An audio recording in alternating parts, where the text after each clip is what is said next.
لو انت عاوز تأثر في الناس اللي حواليك ان شاء الله بإذن الله الكلمتين دول هيفرقوا معاك. ليه؟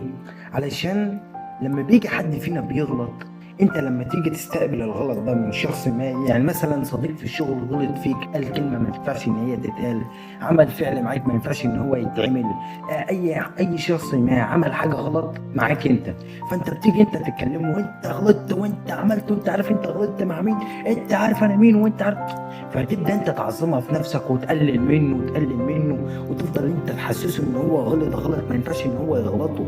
انت ليه تغلط اصلا في حياتك؟ تبدا انت تحسسه بالاحساس ده، الاحساس الوحش اللي يخنق. فانت ساعتها بتبني، يعني عايز اقول لك بانك انت بتبني حيطه ما بينك وبينه، بتبدا المعامله ما بينكم معامله تخنق. ساعتها انت صباح الخير ولا السلام عليكم بتبقى انت مش عايز تقولها له، ولا هو عايز يقولها لك، بسبب انك انت في ما بينكم حاجه تخنق كده، حاجه يعني حاجه انتوا مش مستحملينها. فانت ليه ده كله حصل؟ بسبب انك انت لما جيت تتعامل مع الغلط اللي هو عمله معاك، انت حسسته بانك انت ما ينفعش بانك انت تغلط. انت ليه تغلط اصلا؟ انا عايز اقول لك على حاجه، اذا كنت انت يا اللي انت غلطت، انا عايز اقول لك على حاجه، البشر اللي حوالينا كلهم بيغلطوا، يعني اي انسان في الدنيا هيغلط من ساعه ما اتولد لحد ما يموت. ليه؟ علشان ده مش ملاك، وطول ما انت بتغلط، طول ما ده اعتراف بانك انت لما انت تغلط، وانك انت خلاص عرفت بان انا غلطان، وان انا فعلا انا غلطت، ان انا الكلمه اللي انا قلتها دي ما ينفعش ان هي تتقال، الفعل اللي انا عملته ده ما ينفعش ان هو يحصل، فانا فعلا غلطت. انا ساعتها ابدا يعني اكون متصالح مع نفسي، متصالح مع ذاتي. فساعتها تكون دي بدايه الخطوه بان انا اطور من نفسي ومن ذاتي، وبان انا اخطائي والذنوب اللي انا بعملها والغلطات اللي انا بعملها في حياتي تبدا تقل. ساعتها هيكون ده هين عليا وهيكون سهل عليا. بس انا لا، ازاي اطور من ذاتي وانا اصلا مش معترف بغلط باللي انا بعمله؟ ازاي؟ وعايز اقول لك اللي انت بتنقضي، يعني يا اللي انت اصلا يعني عمال تخلي الانسان اللي قدامك ده ان هو ازاي انت تغلط وعمال تنتقد فيه والكلام ده كله. عايز اقول لك بانك انت لما تيجي تعمل كده انت بتبني حيطه ما بينك وبينه، فتبدا المعامله ما بينكم بتبقى حاجه تقرف وحاجه تخنق.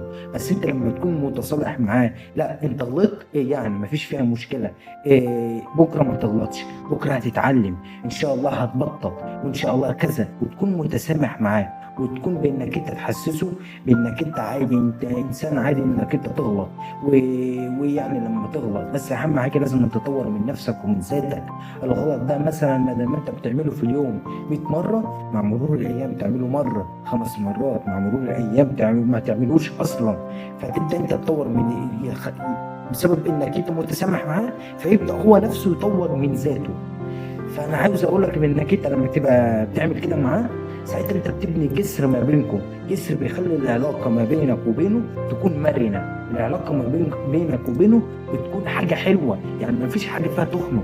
ليه؟ علشان انت متسامح معاه ومتصالح معاه.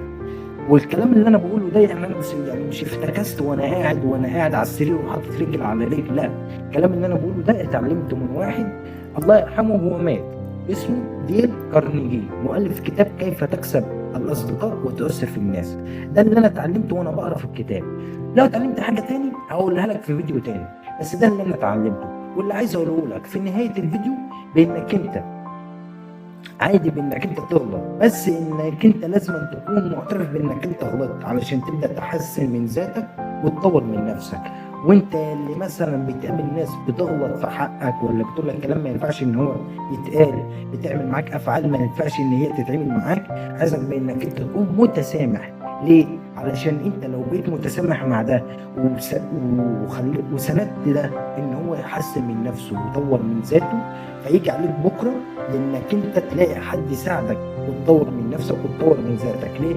او يجي عليك بكره ويكون حد متسامح معاك في وقت شدتك، او في وقت غضبك، او في وقت عصبيتك. وعايز اقول لك على حاجه بانك انت برضه تعذر. انت ممكن تكون عارف كل حاجه عن اللي غلط فيه، وعارف كل حاجه كبيره وصغيره في حياته، بس برضه في تفاصيل صغيره خالص انت ما تعرفهاش. ليه؟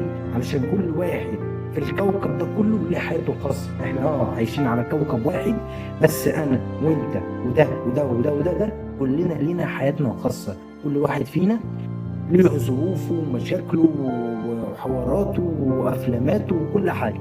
كل واحد فينا ليه حياته الخاصة وظروفه الخاصة، وغير كده اعذر وسامح علشان تلاقي اللي بكرة اللي بيعذرك وبيسامحك في وقت عصبيتك وفي وقت غضبك. وده اللي انا كنت عايز اوصله، وان شاء الله لو اتعلمت حاجة جديدة هبقى اطلع بقولها لك في فيديو تاني. وسلام.